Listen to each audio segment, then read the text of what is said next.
Hey, 8th graders, we are looking at Hebrews this week. We're just starting to get into it.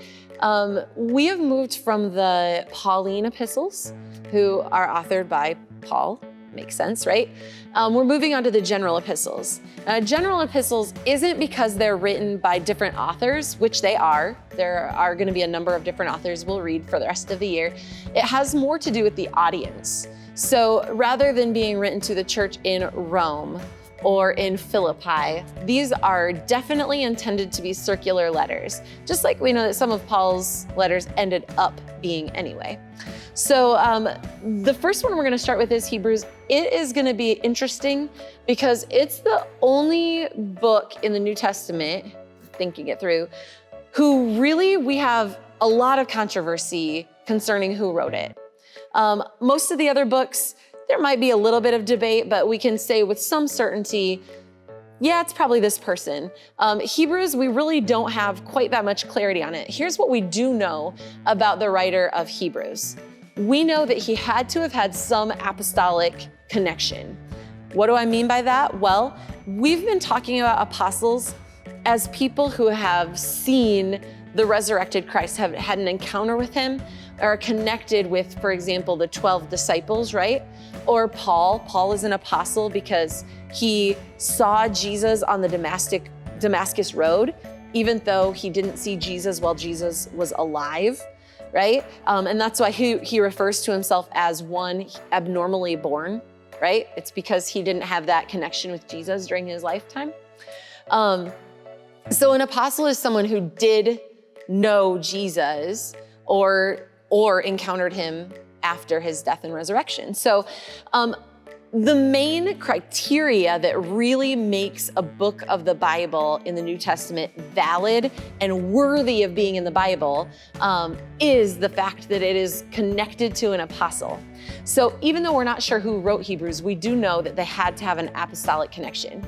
We also know that they were an intellectual person because they lay out the arguments with a great deal of intelligence and depth. Furthermore, we know that this was an intellectual Hebrew or Jewish person. We know this because they're extremely well-versed in the Old Testament.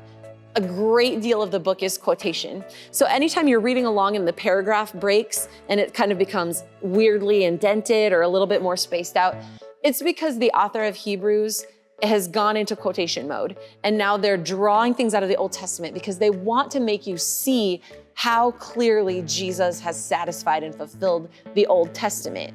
So why do we call the book of Hebrews Hebrews? It is not because the writer was Hebrew, although very likely he was, right? It's more likely because it's written to a predominantly Hebrew audience, people who would understand. The author doesn't take the time to explain all the quotations that he's drawing out. He just assumes that his audience is going to know them. And what we can deduce when we read the book is that it is Jewish believers, and they're being strongly tempted to return to Judaism. They're persecuted. They're having a hard time understanding why they're suffering for following Jesus. And at the end of the day, maybe they think it would just be easier to go back to the old system of offering sacrifices and observing the purity laws and that kind of thing. So the real question is, what am I going to put my faith in, right, for this particular group of people? And the way that our author is going to lay out this argument, I want you to start thinking in terms of math. If I was with you right now, I would be lining this up on the board with a big greater than sign, right? Jesus is greater than the Old Testament. He's going to start out with that and he'll develop it through the book. Jesus is greater than the prophets who prophesied about him coming. Jesus is greater than the angels. There was a belief that a lot of the Old Testament maybe had been relayed through angelic sources. So Jesus is greater than the angels. And then the writer gets real close to a dangerous line and says, Jesus is greater than Moses, right?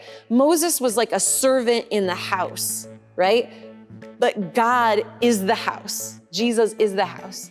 So obviously the builder of the house or the house itself is going to be greater than the servant in the house. So He doesn't disrespect Moses, but he says that Jesus is greater than Moses, who you're putting so much stock in and who you're so carefully following. As a matter of fact, at the end of the day, what the author is going to do is set Jesus up as the great high priest. And so that will factor in some more greater than. Jesus is greater than the Levitical priesthood, right? So the priests would offer sacrifices so that the people could be made right with God, but Jesus will himself become the sacrifice that puts an end to every other sacrifice. Jesus is a great high priest because he stands before God for us, and we don't have to have any other intermediary. In other words, we don't have to have anyone else standing between us and Jesus. He gives us direct access. Jesus was also fully human, so he understands our weaknesses and the struggles that we go through in our faith. So he can sympathize with us in our weakness. So the book will spend a lot of time deciding how, or explaining to you how Jesus is a great high priest. Now here's a tricky thing though, if you're Jewish. Jesus came from David's line, right? We remember that from Old Testament last year. David was from the line of Judah, right? Think about where priests would come from. They would come from the line of Levi. So the book will also spend a little time thinking through how it is that Jesus, this descendant of Judah, can be a priest, right? There are 3 offices that we like to talk about when we talk about theology, and those are prophet, priest, and king. These 3 types of people would all be anointed and specially set aside and called by God for their task. And what we're going to find is that Jesus is going to be able to perfectly satisfy all 3.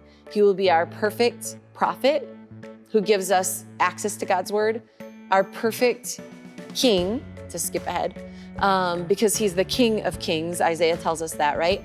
And he'll also be our perfect priest, which is what Hebrews is going to be focused on.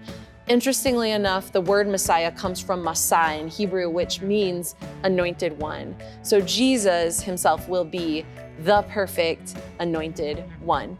So hopefully that gives you a little bit of context for the book of Hebrews as you start to launch in. I really want you to focus on seeing how Jesus is greater than and how following Jesus is worth it, even if you experience suffering and even if you experience persecution for it.